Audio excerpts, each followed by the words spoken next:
এই লেকচারে আমরা আমাদের ওয়েবসাইটের কন্ট্যাক্ট পেজ সেট আপ করবো। এর জন্য আমি ফার্স্টে কন্ট্যাক্টে গিয়ে চলে গেলাম কন্ট্যাক্ট ফর্মসে। তারপর কন্ট্যাক্ট 1 যে ফর্মটা অলরেডি ক্রিয়েট করা আছে এটিকে এখন আমি এডিট করব। যা এখানে আছে তা তাই থাকবে। এখন আমি মেইল ট্যাবে গিয়ে সাবজেক্টে পাইলট কুপন লিখে ইউর সাবজেক্ট এখানে অ্যাড করে দিলাম। অলরেডি যেহেতু এটা এরকম লেখাই আছে তাই আমার এখানের কোনো কিছুই আমি আর চেঞ্জ করলাম না।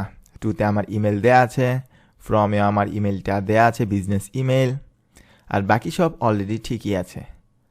সো এখন আমি যাব পেজেসের কন্ট্যাক্ট পেজের এডিটে। এখন এডিটে গিয়ে আমার ইউআরএল আছে pilotcoupon.com/contact। সো অলরেডি সব ঠিকঠাকই আছে।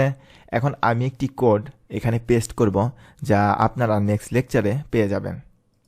এখন আমি ভিজুয়ালে গিয়ে ব্যাক এন্ড এডিটরে ক্লিক করলাম। এখন এখানে আমি দেখতে পাচ্ছি আমার কন্ট্যাক্ট ফর্ম 7। কন্ট্যাক্ট ফর্ম 7-এ ক্লিক করলে, এডিটে ক্লিক করলে আমরা দেখতে পাচ্ছি ফর্ম 1 সিলেক্ট করাই আছে। এবং গুগল ম্যাপসে আপনি যদি এডিট করতে চান তাহলে আগের লেকচারের মতো গুগল ম্যাপসে আপনার লোকেশনটা সেট করে আইফ্রেমের কোডটা এখানে পেস্ট করে দিবেন এবং এখানে হাইট এবং উইথ 600x600 রাখবেন। তারপর এখান থেকে এটিকে আনচেক করে রাখবেন।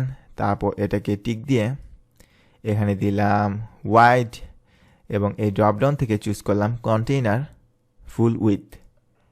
এটা দিয়ে আমি আপডেটে ক্লিক করে ফেললাম। এখন আমি যদি ভিউ পেজে ক্লিক করি তাহলে আমরা এখানে দেখতে পাচ্ছি আমাদের কন্ট্যাক্ট পেজটি সাকসেসফুলি আমরা ক্রিয়েট করে ফেললাম। এখন আপনারা এখানে চাইলে ইমেল এবং সাবজেক্ট লিখে এখানে একটা মেসেজ লিখে সেন্ড করে দিবেন, দেখবেন আপনার ইমেল বক্সে ইমেলটি চলে গিয়েছে। সো এইভাবে কিন্তু আমরা খুব সহজেই কন্ট্যাক্ট পেজটি তৈরি করে ফেলতে পারি।